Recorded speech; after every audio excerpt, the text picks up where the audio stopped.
Hello friends, मैं दिवाकर कुमार आप सभी का स्वागत करता हूं अपने चैनल जी के विद डीके पे। और आज हम लोग देखेंगे 5 जुलाई का समसामयिक घटना करंट अफेयर्स। तो चलिए शुरू करते हैं तैयारी जीत की। और वीडियो शुरू करने से पहले मैं आप सभी को बताना चाहूँगा कि वीडियो में जो भी न्यूज़ आप देखेंगे वो सारा ऑथेंटिक सोर्स से है और आप हर प्रश्न में विथ प्रूफ देख भी सकते हैं। तो पहला नंबर प्रश्न, हाल ही में निम्न में से किसने सबसे युवा चेस प्लेयर ग्रैंड मास्टर का खिताब जीता है? तो अभी अभिमन्यु मिश्रा ने यह खिताब जीता है। 12 वर्ष से 4 महीना अभिमन्यु मिश्रा ने। इन्होंने सर्ग कार्निक जो 12 वर्ष से 7 महीना जो 2002 में युवा ग्रैंड मास्टर बने थे, उनके रिकॉर्ड को तोड़ते हुए अभी सबसे युवा ग्रैंड मास्टर बने हैं। नंबर 2, किस परियोजना के तहत अब 16 राज्यों के सभी गांवों तक ऑप्टिकल फाइबर नेटवर्क की सुविधा पहुंचाई जाएगी? तो भारत नेट परियोजना के तहत अब 16 राज्य के सभी गांवों तक ऑप्टिकल फाइबर नेटवर्क की सुविधा पहुंचाई जाएगी। प्रधानमंत्री मोदी की अध्यक्षता में केंद्रीय मंत्रिमंडल ने देश के 16 राज्य में पीपीपी मॉडल मतलब पब्लिक प्राइवेट पार्टनरशिप मॉडल के माध्यम से भारत नेट परियोजना के रणनीतिक क्रियान्वयन को मंजूरी दी है। इस योजना में पंचायत सहित 3.61 लाख गाँव को कवर किया जाएगा और अब तक 2.5 लाख ग्राम पंचायतों को ब्रॉडबैंड सेवा से जोड़ा जा चुका है इस परियोजना के तहत। और भारत नेट परियोजना क्या है तो और इसका उद्देश्य क्या है? तो भारत नेट परियोजना का उद्देश्य ऑप्टिकल फाइबर के माध्यम से भारतीय गांवों में हाई स्पीड ब्रॉडबैंड कनेक्शन को जो भारतीय गांव है उसको हाई स्पीड ब्रॉडबैंड कनेक्शन से जोड़ना है। और यह विश्व का सबसे बड़ा ग्रामीण ब्रॉडबैंड कनेक्शन परियोजना है। नंबर 3, माउंट शास्ता ज्वालामुखी के पास लगी जंगल की आग पर काबू पाने की कोशिश की जा रही है। यह ज्वालामुखी कहाँ स्थित है? तो यह संयुक्त राज्य अमेरिका में स्थित है। और माउंट शास्ता ज्वालामुखी के पास लगी आग पर काबू पाने की कोशिश की जा रही है। यह ज्वालामुखी संयुक्त राज्य अमेरिका के उत्तरी कैलिफोर्निया में स्थित है। और व्हिटनी ग्लेशियर कैलिफोर्निया का सबसे बड़ा ग्लेशियर है जो माउंट शास्ता में ही स्थित है। नंबर 4, केंद्रीय मंत्रिमंडल ने कार्मिक प्रशासन और शासन सुधारों के नवीनीकरण पर भारत और किस गणराज्य के बीच हुए समझौता ज्ञापन को मंजूरी दे दी है? भारत और गाम्बिया के बीच जो समझौता ज्ञापन हुआ है उसे भारत ने मंजूरी दे दी है। और क्यों दी है? तो दोनों देश के बीच द्विपक्षीय समझौता को बढ़ावा देने के लिए और मजबूत करने के लिए। गाम्बिया, तो गाम्बिया का राजधानी कहाँ है? तो ये बैंजुल में है।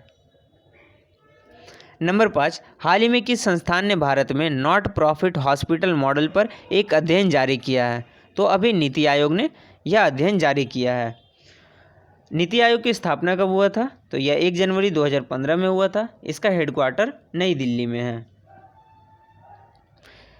नंबर 6, भारतीय सेना में शॉर्ट स्पैन ब्रिजिंग सिस्टम शामिल किया गया है। यह सिस्टम को किस संस्थान द्वारा डिजाइन किया गया? तो इसे डीआरडीओ द्वारा डिजाइन किया गया है। और सेना प्रमुख जनरल एमएन नारवने ने दिल्ली कैंट के करियप्पा पैरेड ग्राउंड में आयोजित एक समारोह के दौरान भारतीय सेना में 12 शॉर्ट स्पैन ब्रिजिंग सिस्टम को पहली खेप में शामिल किया है। और यह made in India short span bridging अगले 2 वर्ष में 100 और ऐसा सिस्टम भारतीय सेना में शामिल किया जाएगा। इसका उत्पादन लार्सन एंड टूब्रो द्वारा किया गया और इसका डिज़ाइन डीआरडीओ द्वारा तैयार किया गया। नंबर 7, हाल ही में खबरों में रहे जेयर बोल्सोनारो किस देश के राष्ट्रपति हैं? तो यह ब्राज़ील के राष्ट्रपति हैं।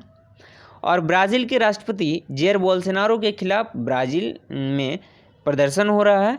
और जेयर बोल्सोनारो हाल ही में वैक्सीन घोटाले में फंसे हैं तथा ब्राज़ील के सुप्रीम कोर्ट ने जेयर बोल्सोनारो के खिलाफ एक आपराधिक जांच की मंजूरी दी है। नंबर 8, वन महोत्सव कितने दिनों का त्यौहार है? तो यह 1 सप्ताह का त्यौहार है। और अभी 1 से 7 जुलाई तक यह वन महोत्सव मनाया जा रहा है। उद्देश्य क्या है? तो देश में वृक्षारोपण और वन संरक्षण पर जो जागरूकता है उसे बढ़ाना। केंद्रीय मंत्री प्रकाश जावड़ेकर ने परिजात का पौधा लगाकर वन महोत्सव 2021 की शुरुआत की है। उन्होंने कहा है भारत पेरिस समझौता के तहत अपने वन संपदा बढ़ाने के लक्ष्य को 2030 तक पूरा करेगा। नंबर 9, हाल ही में किसने आकाशवाणी महानिर्देशक का कार्यभार संभाला है? तो एन वेणुधर रेड्डी ने अभी यह कार्यभार संभाला है। भारतीय सूचना सेवा IIS के 1988 बैच के अधिकारी एन वेणुधर रेड्डी ने आकाशवाणी के महानिदेशक डायरेक्टर जनरल का कार्यभार संभाला है और ये आकाशवाणी समाचार के प्रधान महानिदेशक के रूप में भी कार्यरत हैं।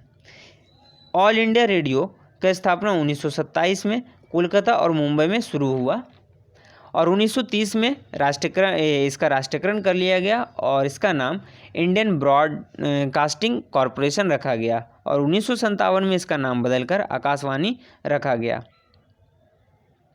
नंबर 10, हाल ही में OCO global most innovative investment promotion agency 2021 का पुरस्कार किस एजेंसी ने जीता है?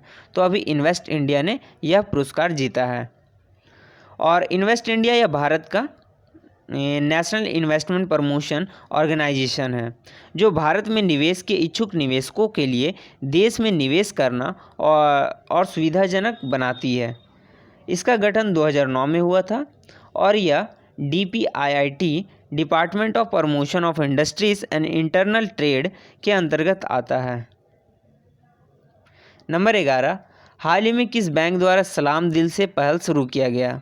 तो अभी HDFC बैंक के द्वारा यह पहल शुरू किया गया है और HDFC बैंक ने देश भर के डॉक्टरों को श्रद्धांजलि देने के लिए जो कोविड-19 के दौरान रक्षा करते करते शहीद हो गए हैं उन्हें श्रद्धांजलि देने के लिए तथा कोविड-19 के दौरान डॉक्टरों के अथक सेवा के लिए आभार व्यक्त करने के लिए सलाम दिल से पहल शुरू किया है।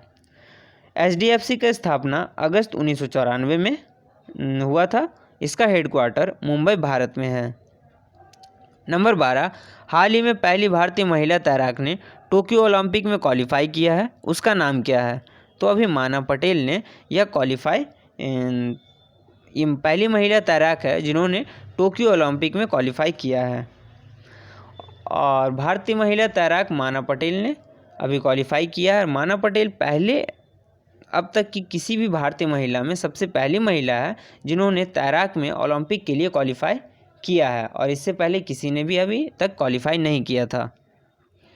नंबर 13, कोविड-19 से जुड़ी तैयारियों के लिए किस राज्य और केंद्र शासित प्रदेश ने पीले, एम्बर, नारंगी और लाल रंग के कोड पर आधारित कार्य योजना तैयार की है?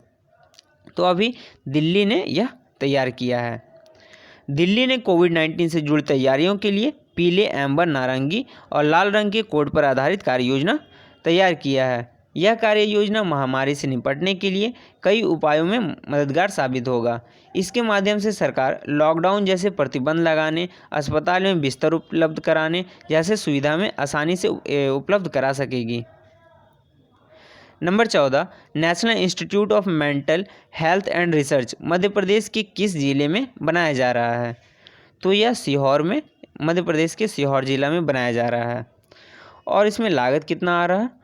तो 179 करोड़ 40 लाख रुपया का टोटल लागत आ रहा है और जो मध्य प्रदेश की सरकार है उन्होंने 25 एकड़ भूमि निःशुल्क उपलब्ध कराई है इस इंस्टीट्यूट के लिए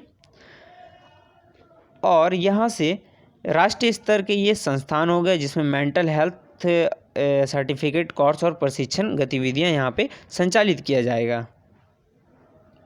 नंबर 15, भारत बायोटेक के रिपोर्ट के अनुसार कोवैक्सीन डेल्टा वेरिएंट के खिलाफ कितना प्रतिशत सुरक्षा प्रदान करता है? तो यह 65.2% तक यह सुरक्षा प्रदान करता है। नंबर 16, गूगल ने डूडल के रूप में लुडविग गुटमैन को सम्मानित किया है। इन्हें कौन सा खेल का जनक माना जाता है?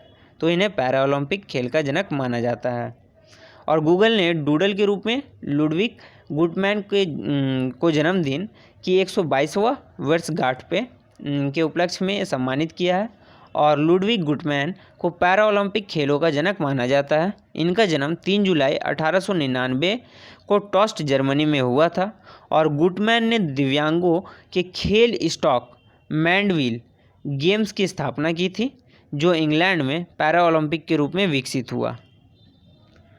तो आप सभी को थैंक यू। मिलते हैं अगले वीडियो में। लाइक कीजिए, शेयर कीजिए, सब्सक्राइब कीजिए और अपना सपोर्ट बनाए रखिए। Bye, take care.